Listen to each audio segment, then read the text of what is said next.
تمہیں اس حالت میں ڈالنے والا صرف اللہ تعالیٰ ہے۔ وہی انسان کو اکیلا کرتا ہے۔ سارے رشتے، دوست، مددگار ایسے حالات بنا دیتا ہے کہ سب چھوڑ جاتے ہیں، اور وہ سب سے انسان کو کاٹ کے کسی تنہا جزیرے پر لے جاتا ہے۔ جانتے ہو کیوں؟ کیونکہ محبت کرنے والے جب تک ہمارے ارد گرد ہوتے ہیں، ان کی محبتوں کا شور ہمیں اپنے اندر جھانکنے نہیں دیتا۔ کبھی کبھی اس شور کو ختم کرنا پڑتا ہے، زبردستی، جبرن۔ یہ تمہارا اور میرا اللہ ہے جو انسان کو اکیلا کر کے اس کو اس کے اندر جھانکنے کا موقع دیتا ہے۔ ایک تدبیر انسان کرتا ہے، ایک تدبیر رب کرتا ہے، اور دونوں کی تدبیر میں اتنا ہی فرق ہے جتنا کہ دونوں کی حیثیت میں ایک ذات ہے اور دوسرا خاک۔ خاک کی لاکھ تدبیریں بھی ذات کے ایک کن کا مقابلہ نہیں کر سکتی۔ تم مایوس کیوں ہوتے ہو؟ خالق ہے نا، غم کا بھی، خوشیوں کا بھی۔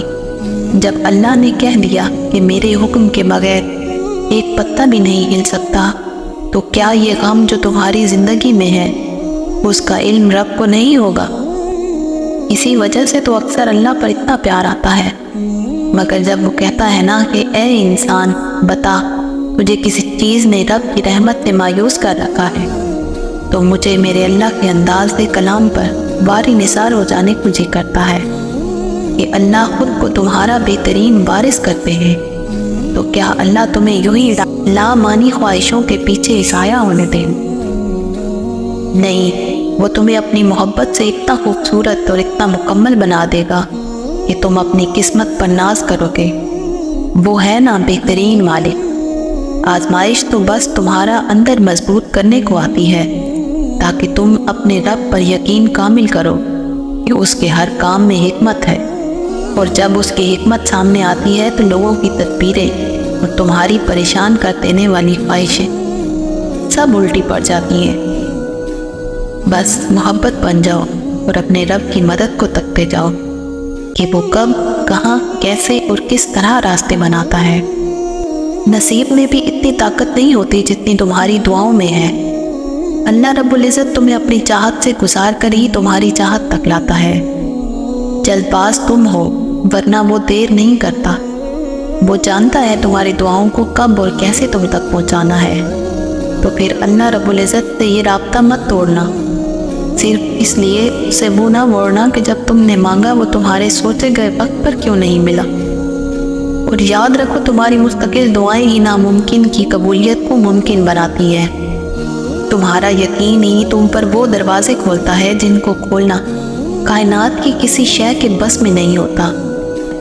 تمہارا صبر ہی تمہیں معجزوں سے ملواتا ہے، اور کن سے فیکون تک ہر ادھوری کہانی مکمل ہو جاتی ہے۔ تو یہ کبھی مت سوچنا کہ اللہ رب العزت تمہیں خالی ہاتھ واپس لوٹا دے گا۔ ایک وہی تو ہے جو تم سے اتنی محبت کرتا ہے جتنی نہ تم سے کسی نے کی ہوگی اور نہ تم نے کسی سے۔ جب وہ ہاتھ میں غم تھماتا ہے تو اس غم کو سنبھالنے کی ہمت بھی دے دیتا ہے۔ بس تم یقین رکھنا، وہ خود تم سے فرماتا ہے کہ تمہارے رب نے نہ تمہیں تنہا چھوڑا ہے اور نہ وہ تم سے بیزار ہوا ہے، اور تیرا رب بھولنے والا نہیں، اور اس کے لفظوں سے سچا کوئی نہیں۔ وہ اپنے وعدوں کا پابند ہے، وہ جو فرما دیتا ہے اسے کوئی بھی موڑ نہیں سکتا۔ آزمائش کے لیے چنے جانے والوں کی دعاؤں کو بھی اللہ نے قبولیت کے لیے چن رکھا ہوتا ہے۔ وہ تمہارے ہاتھوں کو تب تک خالی نہیں کرتا جب تک وہ انہیں اور بہتر چیز سے بھرنے کا ارادہ نہ کر لے۔ جب بھی اداس ہونے لگو تو خود کو یہ یاد دلایا کرو کہ جس نے مشکل دی ہے اس نے مدد کا بھی وعدہ کر رکھا ہے۔ وہ آزماتا اسی چیز سے ہے جو تمہیں بے حد پیاری ہوتی ہے، تاکہ اس چیز کے ملنے کی تڑپ تمہیں اللہ سے ملوا دے۔ اس یقین کے ساتھ مانگو کہ اللہ ضرور دے گا، اور پھر دیکھو وہ تمہیں اتنا عطا کرے گا کہ تم گنتی کرنا بھول جاؤ گے۔ دعائیں نصیب سے نہیں بلکہ نصیب دعاؤں سے ملتا ہے، اور کائنات کے سارے معجزے دعاؤں سے ہی تو ہوتے ہیں۔ آپ کو ابھی حالات ناممکن لگ رہے ہوں گے، ابھی آپ خود کو بہت بے بس محسوس کر رہے ہوں گے، مگر یاد رکھیں ایک ذات ایسی ہے جس کا تمام جہانوں پہ غلبہ ہے، جس کے قبضہ قدرت میں ساری طاقتیں ہیں۔ اور وہ ہے ہمارا اللہ۔ اور اگر وہ اللہ چاہے تو ابھی آپ کے حالات کو پلٹ سکتا ہے، ابھی آپ کی تقدیر کے پنوں کو آپ کے حق میں کر سکتا ہے، پر وہ ایسا انہی کے لیے کرتا ہے جو اس پر پورا ایمان رکھتے ہیں۔ وہ ان کا یقین کبھی نہیں ٹوٹنے دیتا جو اس پر پکا یقین رکھتے ہیں۔ مطمئن ہو جاؤ، کیونکہ اب تمہیں تمہارے صبر کا انعام بہت جلد ملنے والا ہے۔ تمہارے یہ آنسو خوشیوں میں تبدیل ہونے والے ہیں، اور آسمان سے تمہارے لیے فیکون کے معجزے اترنے والے ہیں۔ اللہ تمہاری محبت کبھی قضا نہیں ہونے دیتا۔ جب تم اس کی محبت کو اول رکھتے ہو، جب تم اس پر توکل رکھتے ہو، تو وہ کبھی اس توکل کا مان نہیں توڑتا۔ ہاں، وہ جانتا ہے کس کے لیے صبر کرنا کتنا مشکل ہو رہا ہے، پر جو وہ تمہارے لیے سوچ رہا ہے، تمہارا یہ صبر اس کے سامنے بہت معمولی ہے، کیونکہ وہ امتحان انہی سے لیتا ہے جو اسے پیارے ہوتے ہیں، جن پر اسے مان ہوتا ہے کہ یہ آخری وقت تک مجھے منائیں گے اور مجھ سے مایوس نہیں ہوں گے، جو آزمائش طویل ہونے پر دعائیں طویل کر دیتے ہیں، جو اگر ٹوٹیں گے تو سجدے طویل کر دیں گے۔ صبر اور دعائیں کرنے والے اللہ کو بہت پیارے ہوتے ہیں۔ اگر وہ آزماتا ہے تو یقین رکھنے والوں کے لیے مدد بھی بھیجتا ہے، صبر کرنے والوں کے لیے صلہ بھی تیار رکھتا ہے۔ توکل رکھو، کیونکہ اللہ کے معجزے توکل رکھنے والوں کے لیے ہی ہے، تمہارے لیے ہی ہے۔ سورۃ بقرہ میں اللہ تعالیٰ فرماتے ہیں، جب میرے بندے میرے بارے میں آپ سے سوال کریں تو آپ کہہ دیں کہ میں بہت ہی قریب ہوں ہر پکارنے والے کی پکار کو، جب بھی وہ مجھے پکارے قبول کرتا ہوں۔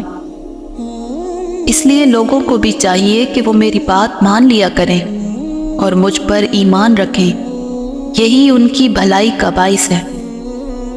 ہدایت اور اللہ کی محبت دو ایسی چیزیں ہیں جو انسان کو مانگے بغیر نہیں ملتی۔ اللہ سے رجوع کرنے میں دیر نہ کرنا، ابھی بھی وقت ہے، لوٹ جاؤ اس کی جانب۔ وہ آج بھی تمہاری توبہ کے تمہارے لوٹنے کے انتظار میں ہے۔ تم اس سے مانگو تو صحیح، وہ کیوں تمہیں ہدایت نہیں دے گا، وہ کیوں تمہیں اپنی محبت سے نہیں نوازے گا۔ بس پہلا قدم تمہیں اٹھانا ہے اور بہت ساری دعائیں کرنی ہیں، پھر دیکھنا وہ کیسے کیسے تمہارے لیے راستے بناتا ہے، کیسے تمہارے لیے غیب سے مدد بھیجتا ہے۔ تو دیکھو، جب کوئی ایسی آزمائش آ جائے کہ کوئی راستہ نظر نہ آ رہا ہو، آپ کو حق پر ہوتے ہوئے بھی مشکلات کا سامنا کرنا پڑے، تو ایسے میں اپنا اللہ پر یقین اور پختہ کر لینا، فوراً اٹھنا، وضو کرنا، خشوع کے ساتھ نماز ادا کرنا اور اللہ سے مدد مانگنا کہ اللہ، آپ تو جانتے ہیں میں سب کچھ چھوڑ کر صرف آپ کے لیے یہاں تک آیا ہوں، اب مجھے ثابت قدم رکھنا، مجھے اپنے نفس کے گناہ میں پھر پڑنے نہ دینا۔ پھر دیکھنا اللہ کیسے تمہاری مدد کرتا ہے، کیونکہ یہ تو صرف تمہارے یقین کی آزمائش تھی۔ تم تو خوش نصیب ہو کہ اس نے تمہیں ہدایت دی اور اپنے راستے کے لیے چنا۔